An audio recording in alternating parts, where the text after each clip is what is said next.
નમસ્કાર દર્શક મિત્રો, સ્વાગત છે આપનું મંતવ્ય ન્યૂઝમાં। હું છું આપની સાથે નિરાલી। વાત કરીશું સમાચારોની। છોટાઉદેપુરથી હાલ મહત્વના સમાચાર સામે આવ્યા છે। છોટાઉદેપુરમાં કોંગ્રેસ અને આપમાં મોટું ગાબડું પડ્યું છે। કોંગ્રેસ અને આપના 125 જેટલા હોદ્દેદારો ભાજપમાં જોડાયા છે। ગાંધીનગર ખાતે CR પાટીલના હસ્તે કાર્યકરોએ કેસરીઓ ધારણ કર્યો છે। તો છોટાઉદેપુરથી હાલ મહત્વના સમાચાર સામે આવ્યા છે, જેમાં છોટાઉદેપુરમાં કોંગ્રેસ અને આપમાં મોટું ભંગાણ પડેલું નજરે પડ્યું છે। કોંગ્રેસ અને આપના 125 જેટલા હોદ્દેદારોને લઈને મહત્વના સમાચાર મળ્યા છે, જેમાં કોંગ્રેસ અને આપના 125 જેટલા હોદ્દેદારો ભાજપમાં જોડાઈ ગયા છે। તો ગાંધીનગર ખાતે આજે CR પાટીલના હસ્તે કાર્યકરોએ કેસરીઓ ધારણ કર્યો છે। તે 125 જેટલા હોદ્દેદારોએ આજે કેસરીઓ ધારણ કરી લીધો છે। કોંગ્રેસ અને આપના 125 જેટલા હોદ્દેદારો છે, જેઓએ આજે CR પાટીલના હસ્તે કેસરીઓ ધારણ કર્યો છે। 125 જેટલા હોદ્દેદારો આજે ભાજપમાં જોડાઈ ગયા છે।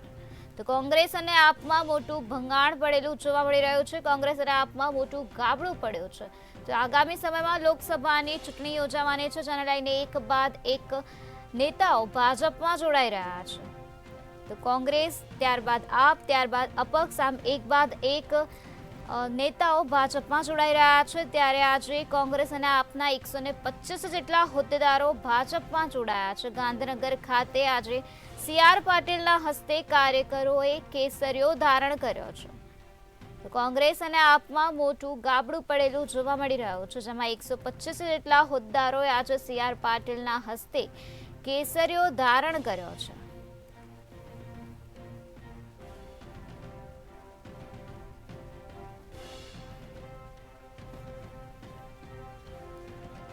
છોટાઉદેપુરમાં કોંગ્રેસ અને આપમાં મોટું ભંગાણ પડેલું જોવા મળી રહ્યું છે। એક બાદ એક નેતાઓ ભાજપમાં જોડાઈ રહ્યા છે। ત્યારે કોંગ્રેસ અને આપના 125 જેટલા હોદ્દેદારો આજે ભાજપમાં જોડાયા છે। ગાંધીનગર ખાતે આજે CR પાટીલના હસ્તે કાર્યકરોએ કેસરીઓ ધારણ કર્યો છે। તો ભાજપમાં ભરતી મેળો ચાલી રહ્યો હોય તેવું લાગી રહ્યું છે, જેમાં એક બાદ એક આપ પાર્ટીના હોય કે કોંગ્રેસ પાર્ટીના હોય કે અપક્ષના ઉમેદવાર હોય તે એક બાદ એક ભાજપમાં જોડાઈ રહ્યા છે। ત્યારે આજે કોંગ્રેસ અને આપના 125 જેટલા હોદ્દેદારો ભાજપમાં જોડાઈ ગયા છે। તો ગાંધીનગર ખાતે આજે CR પાટીલના હસ્તે કાર્યકરોએ કેસરીઓ ધારણ કર્યો છે। આ કાર્યકરો ભાજપમાં જોડાઈ ગયા છે। ત્યારે છોટાઉદેપુરમાં કોંગ્રેસ અને આપમાં મોટું ભંગાણ પડેલું જોવા મળી રહ્યું છે।